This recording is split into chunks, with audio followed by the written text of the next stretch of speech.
Okay, we got some images on Friday from Grimcore. These are Ashlands alpha testing images. And we got three of the devs, it looks like, going in and testing. All carapace guys. Not going to be focused too much on the strategy, only a little bit. It's like, okay, salad, not mushroom omelet. Already things are a little bit, I'm not gonna go too intense on it. I like the idea of the Frostner. That could be really good in the Ashlands. We'll have to see. Again, that longevity of that item, woo, makes sense because it's so iconic, right?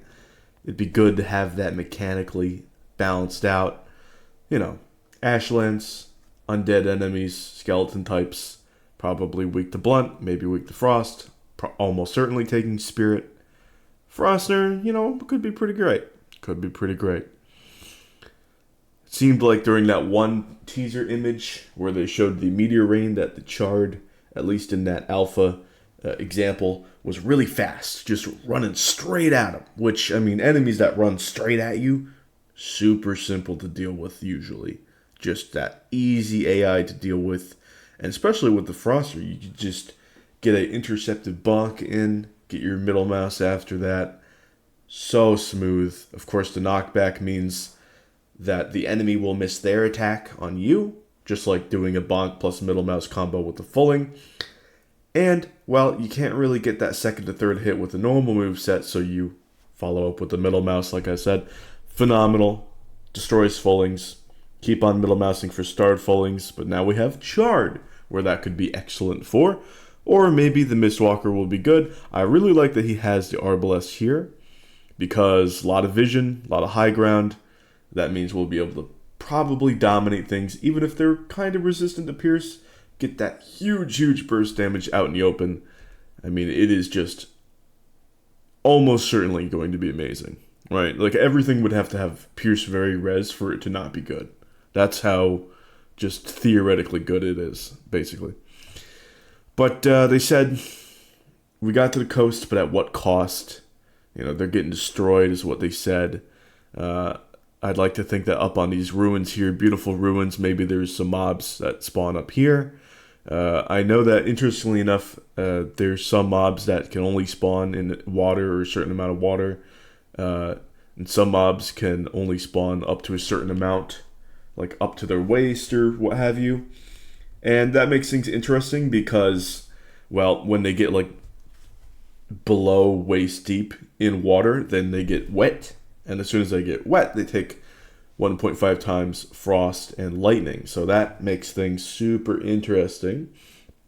Maybe if enemies can spawn up here, it'd be interesting to use things like arbalest and whatnot, even from the ship, to take them down. Of course, what's threatening about these waters is the bone maw. That's going to be terrifying. I love the new look of it that they teased earlier. I showcased all of this, so that was in their last dev blog. But yeah, super cool. I love this sand type material, the beach. It's going to be interesting to see if we can cultivate anything. Maybe not. These yellow particles here potentially could be cooler ash, because it's not just bright red embers. But I'm also thinking that they could be sulfuric in nature, and that we could have some sort of a poisonous area with fumes. And I kind of think that that might be the case because of these interesting poison res here, but no fire res. Now it's possible that he just wanted the 3 potions in his hotbar and he has fire res in his inventory. That's entirely possible. But also, considering that the outer Ashlands is cooler and the inner Ashlands is hotter, it could be that when they're going to make camp on the outside, that maybe they just want poison res and not fire res. Curious. I don't know. I'm going to bring both just in case. Let's go to the next image that he sent. So we have Mistwalker here, and we have really cool terrain. Definitely seems more cold, but also a little bit warmer, especially coming inwards here. Really cool with all of these rocks here. It's going to be so fun to fight these enemies up in here because you know, if you don't want knockback with Frostner and you just want to combo them, maybe you're flanking an enemy or they're already cold and you just want to finish them off, pinning them up against some sort of object where they can't really move because the object's blocking them and blocking the knockback that you deliver, that'd be really good. That'd be really, really good just to pin them up against it. I call it sentinel strats because you're really dominating one area, you're protecting one area, just destroying any enemies that come nearby. Really like that. So any strategy that's heavy knockback based, where you don't really want the knockback, and you'd rather just go DPS, but you have knockback anyway, you can negate the knockback if you just pin enemies up against some sort of barrier, like a wall or any of these boulders here. So the environmental strategies are going to be really interesting. I wonder if this hot area deals any damage to you. Maybe, maybe not. Maybe we're going to have to do some hopping around or some feather cape gliding to there. We'll have to see. Should be very interesting. Let's go next. This is the final image that he sent. Love this. Look at the way that the fire looks in here. I mean, the lighting, everything, the color is phenomenal. Again, we're getting into these hotter areas, and we still have the same yellow particles. I realize this could just be alpha testing colors, and that these could change.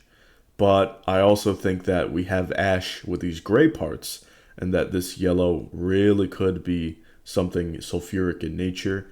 I think something interesting that I mentioned in one of the Ashlands armor videos that they teased and that I covered is something that could be a really good passive benefit would be like a smoke resistance, because, well, getting smoked out at the base is annoying. Getting smoked out in the Ashlands is a very high possibility. So maybe some sort of hood or helmet or anything could have some real nice smoke immunity or smoke resistance, what have you. Super cool concept. Love all this. The design, beautiful. But these stone pillars, wow. I kind of want to make. I kind of want to make these. This is glorious. Wow, really huge chunks. Now I would assume that these are new. This is new material, but it also could be a new workbench, maybe new technology. We get a new workbench, maybe. Or we just upgrade like the stonecutter to a certain point. Maybe if we're getting stonecutter upgrades, who knows? Then maybe we unlock this and we build it with regular stone. It is hard to tell. And again, yeah, it is an alpha. So this right here, this could just be different. It could be different stone with the lighting. Could be regular stone. I don't know. We'll have to see. Super exciting. I already know that we have some sort of confirmed build pieces like this. And we're going to have like cool... what are they called? Some sort of stone roofs that have the almost checkered flaps on them. Why am I blanking on the name of that? Anyway, it's not important. It's going to look really cool. So we know it's a new material. We don't know if this specifically is a new material. Maybe we do some concrete making, some primitive concrete. We have some sort of ash here. Mix it together. Get the quicklime or what have you, and start mixing things up, cement, concrete, all that interesting stuff. All right, thank you for watching. I'm super excited about all this.